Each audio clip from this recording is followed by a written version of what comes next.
As family and friends get together to celebrate the holiday season, the close proximity could increase your risk for catching a cold or the flu. Joining us today is Sanford pediatrician Dr. Stephanie Hansen with some advice to get us through the holiday season and the winter season altogether. It's always great to have you on the show. As a mom, I know that bugs are going around. And first, can we start? What are you seeing with your young patients right now? Yeah, really, we're noticing we're into the start of cold and flu season, and there are really a lot of things circulating in the community right now. So colds, starting to see some influenza, but also some stomach bugs going around as well. You know what? You brought that up. Stomach bug and influenza. Could you break down the difference? Because when you get the flu and you're throwing up, that's not necessarily what you're getting the flu vaccine for. Exactly. There's kind of a misperception about that. When we talk about flu or influenza, we really mean high fever, cough, body aches, runny nose. And when we talk about flu or stomach flu, we're really talking about vomiting and diarrhea and stomach cramps. Two very different things. Very different things. And the flu vaccine that we recommend everybody above the age of 6 months gets does not protect you against that stomach bug. There's really nothing that can protect you from that. No, good hand washing. Okay, but let's go back to influenza. It's not too late to get your flu shot. No, absolutely not. We have lots of flu vaccine available, and again, recommend that everybody above the age of 6 months gets that vaccine. But there's no nasal spray again this year, correct? Or there is nasal spray, but it's in very limited quantity, and we still really recommend the injectable vaccine for everybody. Okay, and what advice do you have for people then who are, they don't want to get sick? There are some measures that you can take. Yeah, it's just that really good infection prevention advice. So good hand washing, making sure you're getting enough rest, eating healthy foods, just really being careful about what you're exposing yourself to.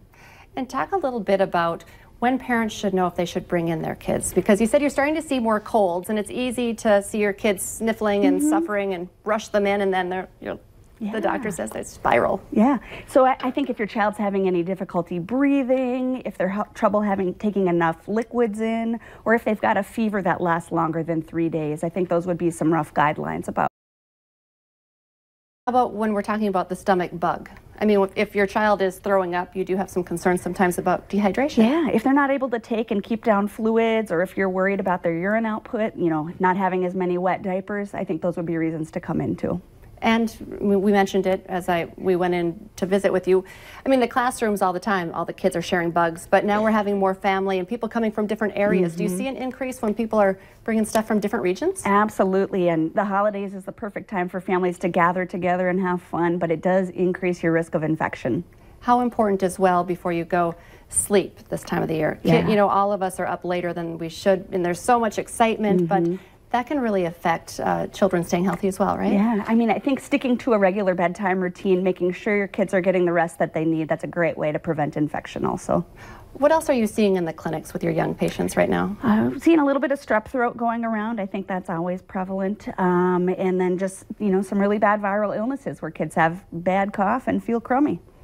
Talk a little bit more about strep. How do you know when you have strep throat? Does that have to be tested, right? Yeah, you have to test to know if it's strep or not. And I think if you've been exposed to strep, if you have a high fever and sore throat, that would be some clues that might be happening. And so if you have strep, that needs to be treated? Yes, we treat that with antibiotics.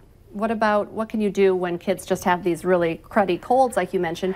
You can't get a prescription for that. No, unfortunately, you just have to tough it out. There's a few things you can do at home to help, making sure kids are well hydrated. That can ease the symptoms a bit. Again, rest is super important. And ibuprofen if they're really uncomfortable or having pain. How about just the change with the cold weather and kids are outside more now? Are you seeing any, differences? Can it affect their health if they're not, dressed properly? I know the teachers are sending home all the notes. Make sure the kids are dressed up. Yeah.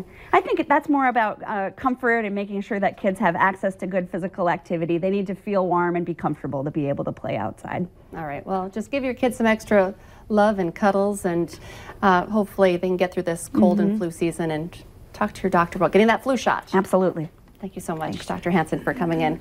All right, stay with us. Coming up here on North Dakota Today, how you can help people down on their luck.